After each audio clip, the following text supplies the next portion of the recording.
The War of Art by Steven Pressfield. Summary. The book in 3 or more sentences. The author is explaining in great detail how this force, the resistance, is playing with our minds. Basically, Steven Pressfield is giving us ways and how-to guides that will help us overcome our procrastination problem. A way to fight this insidious beast pushing us towards mediocrity. A way to win our inner battles. The core idea: there is this force that we can't see, touch, or hear, but we can feel. It's a force so strong that can destroy lives. It's called the resistance. The invisible force that will try to manipulate you and send you to the bench every time you think about training, working out, bench pressing. It will feed your mind with what you want to hear in order to keep you intact and away from doing what you should be doing. In The War of Art, Steven Pressfield will help us beat the hell out of this invisible force. 5 key lessons from The War of Art. Lessons number 1, what is the resistance? Lessons number 2, self-dramatization and victimhood. Lessons number 3, the difference between amateurs and professionals. Lessons number 4, making a start and keep going. Lessons number 5, how to turn pro. Lessons number 1, what is the resistance? Resistance by definition is self-sabotaging. An enemy to anyone aiming to escape his average life and become something better, start a business, or finally do the job he was hired for. This force aims to sabotage your every act of self-discipline. It will prompt you to stop what you're doing and lure you into the depths of endless pleasure. Fortunately for the resistance, pleasure is all around us nowadays. Discounts, commercials, videos, social media, online dating, etc. The resistance is this voice that will tell you to abandon what you're doing, convince you that what you're doing doesn't make any sense, and put the phone in your hand so you can procrastinate. Every time you choose social media instead of working on your project, the resistance wins.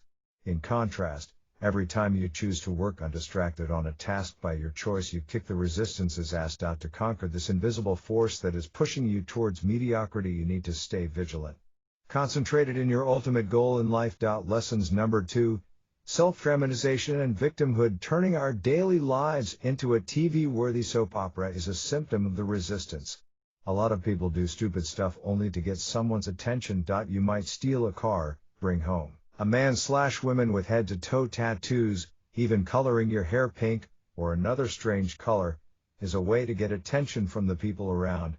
But probably the most common, and well-disguised, way to make people care about you is to act like you're sick. People love self-dramatization and playing the victim. They can present a story in such a way so that everyone around them will start to nurture them, calm them. Sometimes this can even spark deeper feelings, like love. Doctors estimate that 70 to 80% of their business is non-health related. People are just self-dramatizing, they are not sick. There is a name actually about this feeling. It's called the Munchausen syndrome. It's a mental disorder in which the patient fakes illness to gain attention and sympathy. If you suffer from something like this, or you know people who have it, it means that the resistance is all over them. Lessons number 3, the difference between amateurs and professionals. The amateur plays for fun. The professional plays for keeps. To the amateur, the game is his avocation. To the pro, it's his vocation. The amateur plays part-time, professional full-time. The amateur is a weekend warrior. The professional is an everyday type of fighter. The amateur is waiting for inspiration. The pro wakes up and works regardless of his level of motivation. Or in other words, the amateur doesn't love the game enough to make it part of his life. The pro, on the other hand, understands that what he pursues needs to become part of his daily schedule if he really wants to make it. He loves his work so much that he dedicates his life to it. He commits full-time. The sign of the amateur is overglorification of and preoccupation with the mystery. The professional shuts up. She doesn't talk about it. She does her work. Lessons number 4, making a start and keep going. No matter how much planning you do or how much preparation, without going for it, all the effort in the early planning will be just a waste of time. When we start, we put the very first step. It's the first act of commitment. However, starting something is the easy part. Anyone can start a blog, a podcast, paint one picture, even write one book. Even though starting is important, it's only the beginning. You don't become a writer when you write one single post, 2, even 20.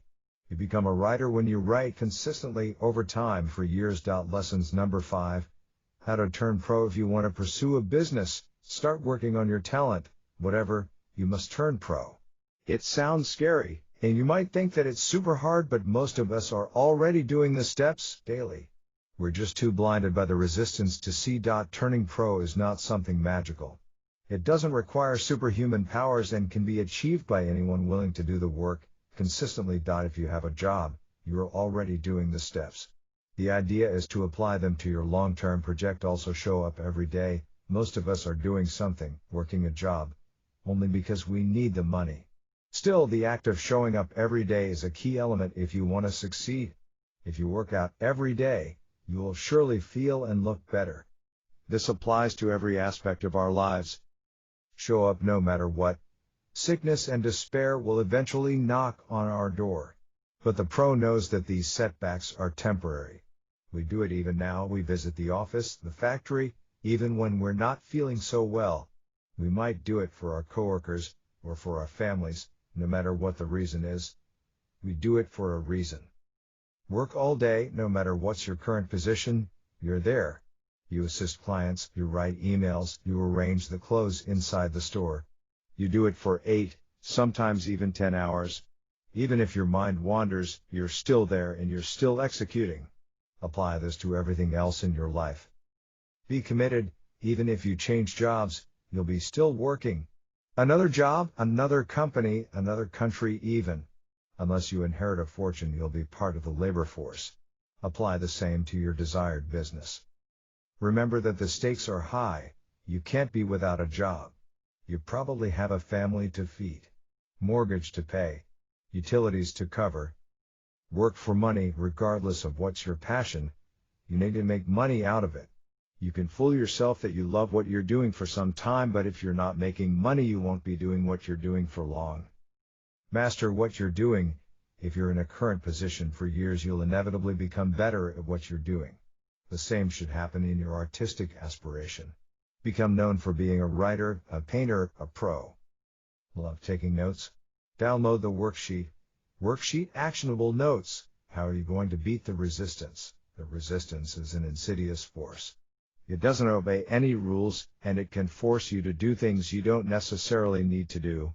Stay vigilant and notice when the resistance got you. Make a plan to beat it. Find your territory. We do a lot of crazy stuff so we can share them on social media. It's something we do to feel reassurance from our online friends.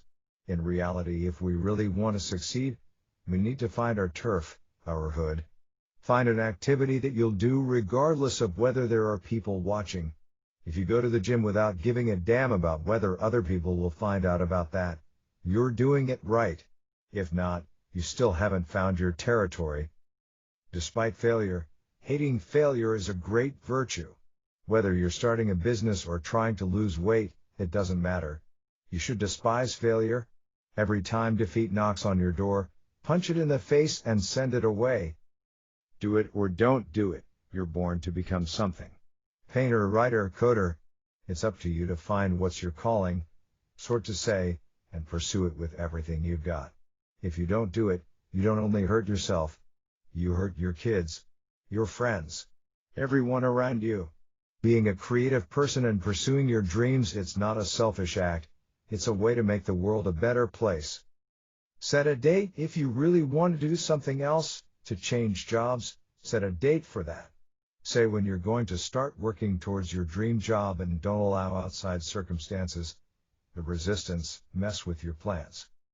Commentary and my personal takeaway: short, easy read book that has a lot to offer to the reader. You will quickly relate with what the author is sharing because we're all fighting this beast, this invisible bastard that is crushing our dreams without even realizing it. I call it laziness. The society calls it procrastination. Steven Pressfield calls it the resistance. These are all the same. All ways to avoid doing our job. Procrastination is a real issue today. We live in an age of constant connection, and it's getting harder and harder to focus on one specific task. As soon as you realize that you have a problem, because we all do, the better. The book is amazingly written, and it will give you a gentle push towards your tasks, and hopefully, you'll learn how to do more and procrastinate less. Unfortunately, the book doesn't end with a happy ending. We'll never kill the resistance. It's a constant battle. The sooner we accept that fact, the better. Notable quotes: creative work is not a selfish act or a bid for attention on the part of the actor. It's a gift to the world and every being in it. Don't cheat us of your contribution. Give us what you've got. Steven Pressfield. Our job in this life is not to shape ourselves into some ideal we imagine we ought to be, but to find out who we already are and become it. Steven Pressfield. We must do our work for its own sake, not for fortune or attention or applause. Steven Pressfield.